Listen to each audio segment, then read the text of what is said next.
Hello and welcome to my YouTube channel, Romel Private Investigator. I'm Romel and my company is Access Diversified Investigations. I'd like to take a moment to thank you viewers and supporters for your time and support. This story starts with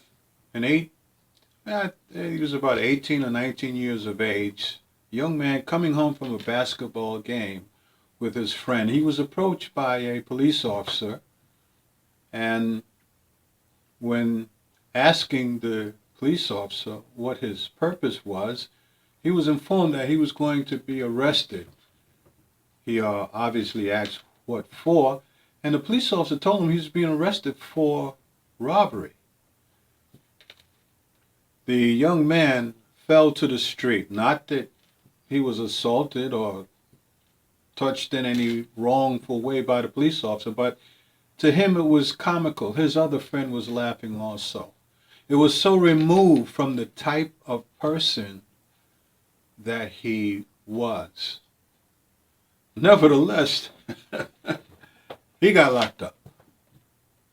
In that process, he was taken to an area where there was a young lady around about his same age and her father. The police officer showed the young man to the young lady, and the young lady said, "I'm not sure, I don't think it's him." The father insisted. Now, the father wasn't there when the incident took place, but the father insisted. And as a result of that, insisting, I should say, the young lady said that that young man was the one who robbed her. So, of course, he got carted off to jail. He had to make bail, as people do when they get arrested. And there was some challenges there because he did not come from a home where people had the type of money that was being requested for bail in order for him to be released. A lot of things happened to this young man. Please don't turn away yet. Bear with me. Come a little closer, just a little closer. Pay close attention. What happened to this young man was he lost some job opportunities because he had a pending arrest. Some of his friends began to distance him for the same reason.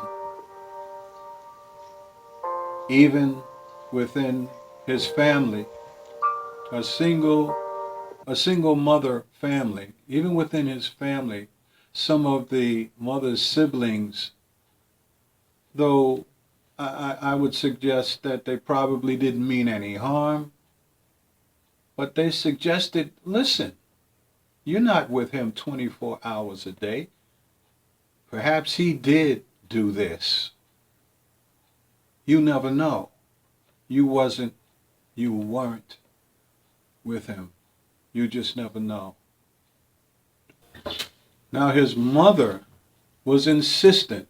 I know my child, and my child would never, ever, in any given situation, do anything like that. Anything at all. And so the last attorney decided to hire an investigator, a private investigator. The private investigator listened to what the young man had to say. The young man said that he was in school. He told that to the police. He told it to his mother. He told it to his friends. He told it to everyone. The only one that believed him was his mother. So the private investigator went to the school. As it turned out, the teacher was very angry. You had to sign in, you had to sign out. This young man was one of the more participating students. So the teacher certainly remembered that he was, in fact, in school at the time that this incident was said to have happened. Now, unfortunately, to make things even worse, you would have thought that would have been enough for the case to be dismissed. Oh, no, no, no, no, no. the case went to trial. When the case went to trial, the teacher came in. She testified. When it was all over, said and done, that young man was declared not guilty, and certainly rightfully so. And so I spoke to you a little earlier about the ending and how compelling it may very well be.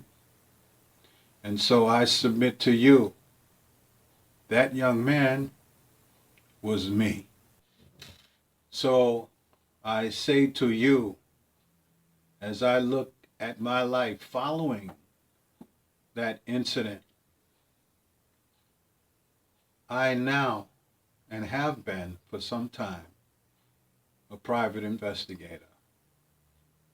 These too are things that they encounter. Had it not been for that private investigator, I may very well have been stuck in a situation where I was declared guilty for something I did not do. Dream with purpose, act with intent.